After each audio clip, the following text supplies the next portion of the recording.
오늘 오후에 헌정사상 최초인 일이 벌어졌습니다. 이담 아나운서. 네, 김건희 여사가 지금 자본시장법 위반, 또 정치자금법 위반, 특정범죄 가중처벌법상 알선수재 혐의로 구속 기소가 돼 있는 상황에서 첫 재판이 열렸습니다. 오늘 오후 2시 10분이었고요. 서울중앙지법 형사합의 27부에서 첫 공판 기일이 열린 건데요. 피고인석에 앉은 김 여사의 모습, 그 영상이 공개가 됐습니다. 영상부터 보시겠습니다. 네. 오늘 오후 12시 35분쯤 서울 남부구치소를 출발한 김건희 여사. 1시 25분쯤에요. 서울 법원 종합청사에 도착을 했고요. 네. 구치감에서 대기를 하다 법정에 출석을 했습니다. 네. 김 여사는 검은 지금 정장 들어오네요, 차림입니다. 네, 영상이 모두 공개가 된 건데요. 뿔테 안경을 쓰고 마스크도 쓰고 있습니다. 네. 염색이 허용되지 않기 때문에 지금 희끗해진 머리 묶었고요. 네. 왼쪽 가슴엔 수용번호 4398번이 적힌 배지가 달려 있습니다. 네. 재판부가 법정 촬영을 허가하면서 이날 본격적인 재판 시작 전에 1분가량 촬영이 이루어진 겁니다. 지금 이 모습 대한민국 국민으로서 수치고 굴욕이고 자괴감 느끼시는 많은 시청자분들 계실 거예요.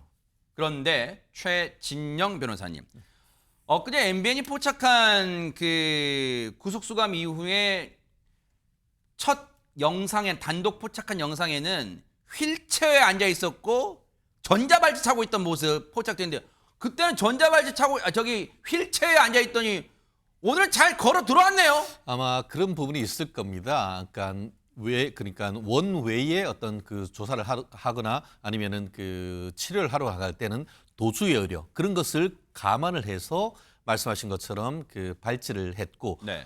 그렇기 때문에 그런 부분이 지금 어떤 오른쪽 저 모습 저기 네, 그렇습니다. 그렇기 때문에 그게 전자발찌. 좀 불편하고 할 수 있으니까 아마 그런 부분을 고려해서 어떻게 보면 앉아서 있는 것이 서서 다니는 것보다는 훨씬 이 그 수용자 관리가 훨씬 용이한 점이 있었을 겁니다. 그 반면에 이 법정에 나올 때는 아시다시피 헌법상 유죄로 확정되기까지는 무죄 추정이 있다 보니까 옷도 저기 뭐 아까 지금 일반 사복이에요. 그렇죠. 사법 이거는 법원에 나올 때는 무죄 추정 원칙에 따라서 저렇게 사복을 입을 수 있도록 지금 배려해 주는 것이거든요. 어쨌든 그와 같은 것에 어떤 법률적인 코드가 다 녹아 있는 것입니다. 다만 그럼에도 불구하고 어쨌든 정치적인 측면에서 봤을 때는 화무 11원, 꽃은 10일 가기 어렵고 권력은 10년 가기가 어렵다라고 네. 하는데 권력의 무성함과 함께 어떻게 보면 법 앞에 평등, 우리나라의 어떤 법치주의가 구현되는 모습을 보이고 있는 것 같은데요. 다만 지금 김건희 여사 같은 경우에는 본인이 공소사실 전부에 대해서 오늘 무죄 주장을 하고 나왔습니다. 그렇기 때문에 네. 과연 검찰이 지금 특검이 지금 기소했는 것처럼 네. 유죄가 될 것인지 아니면은 김건희 여사의 말대로 무죄가 될 것인지는 법정 공방을 한번 지켜봐야 되는 부분도 있는 것 같습니다. 오늘 저 영상은 2시 10분쯤에 이제 공판 준비 기일이 시작된 거예요. 그런데 저 영상은 재판부가 촬영은 언론사에 허용했지만 생중계는 허용하지 않았어요. 그러니까 약간의 시간차를 두고 언론이 공개를 다 한 거예요. 그런데 손정희 변호사님, 아까 이담 아나운서가 얘기한 것 중에 궁금증이 몇 가지가 있어요. 일단은 마스크는 쓰는 거는 강제로 막을 수는 없나 봐요. 마스크는 쓰고 왔어요, 지금. 마스크는 써도 괜찮은가 봐요. 일단은 마스크를 요청했던 것으로 알려지고 있고 마스크를 벗게 하거나 강제적으로 못 쓰게 하는 규정들이 없다 보니까 네. 인권 배려 차원에서 마스크를 쓰게 하지 않았을까라고 생각을 하고요. 어허. 더군다나 우리가 코로나19를 겪으면서 여러 가지 건강상의 문제나 질병의 문제가 있을 때는 또 마스크를 쓰게 허용하기 때문에 그런 취지로 마스크를 허용한 것으로 해석되는 상황입니다. 그리고 또 하나 그 설명 중에 아까 이담 아나운서 설명 중에 손정희 변호사님, 염색은 허용하지 않아서 그 아까 김건희 여사 머리 희끗희끗한 거 고스란히 노출했는데 그 염색은 왜 즉 허용하지 않는 거예요? 염색뿐만 아니라 화장품 반입도 어려운 상황이죠. 교도소의 어떤 구치소의 그 교정 당국이 여러 가지 업무를 하는 과정에서 일일이 염색이나 화장품 소지까지 하다 보면 수용자들의 안전관리라든가 이런 문제가 있기 때문에 또 염색약 같은 경우는 공감도 협소할 뿐만 아니라 그런 물품 반입들이 상당 부분 제한돼서 최소한의 생계에 필요한 물품만을 반입하지 미용 목적까지 다 챙길 수는 없거든요. 그런 취지라고 보시면 되겠습니다. 김건희 여사가 저렇게 두 발로 걸어 들어와서 법정에 들어와서요. 이 변호인 옆에 앉아서 잠시 이 언론 카메라를 잠시 응시하고 고개를 숙여 인사하는 모습, 그게 언론에 인사하는 건지 뭐 방청석을 향해 인사하는 건지는 모르겠지만 어쨌든 인사를 했고 방금 보신 것처럼 변호인과 약간 귀옛말을 주고받는 모습까지 한 1분 정도만 이 재판부가 허용을 했어요. 그러면 손정희 변호사 궁금해요.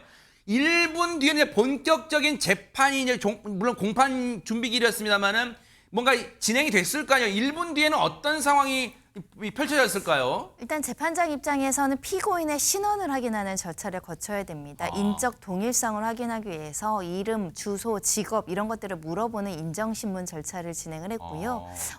언론에서 주목하는 것은 이제 직업을 물어봤을 때 무직입니다라고 이제 대답한 게 좀 회자가 되기도 했었고요. 네. 특히 이제 국민참여재판 희망 여부를 반드시 이제 확인하도록 되어 있기 때문에 국민참여재판을 희망하는지에 대한 질문도 있었고 네. 김건희 여사는 희망하지 않는다라는 답도 했고요. 가장 그 첫 변론 준비 기일에 중요한 것은 공소 사실을 인정하는지 인정하지 않는지가 굉장히 중요합니다. 이와 관련해서 김건희 여사 측은 그러니까 피고인 측은 모두 세 가지 혐의 모두 부인하는 취지의 진술을 했습니다. 손정희 변호사님 또 뭐 쓸데없는 궁금증일지는 모르겠지만 그러면 보세요. 김건희 여사 측은 물론 변호인의 조력을 받았을 것으로 추정되지만 재판부가 재판장이 물어봤어요. 주심이 국민참여재판을 원하냐고 물어봤더니 원하지 않는다 했어요. 혹시 왜 국민참여재판을 원하지 않았을까요? 국민참여재판은 일반적으로 무죄를 주장하면서 일반 사회 상규를 가진 일반인들의 시각에서 좀 다소 억울하거나 법리적으로는 형식적으로는 범죄가 성립하나 다소 일반인 상식과 배치되는 어떤 판단이 나오는 경우에 이렇게 하는 경우들이 있어서 이 사건 같은 경우는 굉장히 쟁점도 복잡하고 다양한 증인들이 나와야 될 뿐만 아니라 일반인들이 쉽게 판단하기 어려운 부분들도 있고 특히 배심원들이 많이 참여했을 경우에 재판의 기밀성이 보장되기보다는 굉장히 갖가지 이야기들이 난무할 가능성이 있기 때문에 국민참여재판으로 무죄 받는 것보다는 하지 않고 적극적으로 법리와 사실관계를 다투는 것이 유리하다라고 판단한 것 같습니다. 배심원들 손에 맡겼다가는 자신의 운명이 더 불리해질 수 있을 것 같다는 판단이 작용한 것으로 보인다는 말씀 같아요. 그러면 최진봉 교수님, 일단 국민들 심기가 불편할 거예요. 저 모습이 아름다운 모습은 분명 아니잖아요. 그런데 지금 보세요. 김건희 여사라는 사람은 지금 후회하고 있을까요? 아니면 잘만 변호인 조력받아서 버티면 된다고 생각하고 있을까요? 지금 어떤 마음일까요? 제가 볼 때는 두 번째일 가능성이 높다고 생각해요. 제가 이렇게 판단하고 생각하는 이유는요. 인정을 전혀 안 한다는 거예요. 만약 인정을 했으면 반성하고 국민께 사죄하고 달게 벌을 받겠습니다라고 얘기하는 게 맞습니다. 그런데 지금의 김건희 여사 측이나 변호인들의 내용을 보면 공소사실 전부를 부인하고 있잖아요. 이 말은 나는 잘못이 없다는 거예요. 뭔가 법리 다툼 해보겠다는 얘기예요. 그렇죠. 네, 변호사 잘 활용해서 나는 죄가 없고 누군가 다른 사람이 죄가 있는지 모르겠지만 나는 모른다. 이렇게 갈 것 같거든요. 네. 근데 이제 여러 가지 증거들이나 아니면 증언들을 보면 그걸 피하기가 어려운 상황이에요. 저는 그래서 네. 저런 모습이 국민들을 더 화나게 만드는 요소가 될 거라고 생각합니다. 네. 그래도 한 나라의 대통령이 부인을 했던 사람이라면 정말 진실된 모든 것을 밝히고 본인의 잘못에 대해서 반성하는 모습을 보여야만 네. 그래도 국민들이 용서할 수 있는 마음이 생기지 않겠습니까? 그런데 저렇게 전혀 인정하지 않는 모습을 보면서 국민들은 참 씁쓸한 생각이 들 것 같고요. 김건희 여사나 윤석열 대통령이나 전 대통령이나 이런 분들은 국민들에게 더 정말 신뢰보다는 불신과 또 분노를 불러일으키는 요소로 작용하지 않을까 하는 생각이 듭니다. 네. 공판기일 오늘은 이제 처음이라서 40분 만에 끝났지만요. 앞으로 10월 달에 열리고 11월부터는 수요일과 금요일 일주일에 2번 열리는데 하루 종일 연대요. 앞으로 어떻게 될지 재판도 따라붙어 보도록 하겠습니다.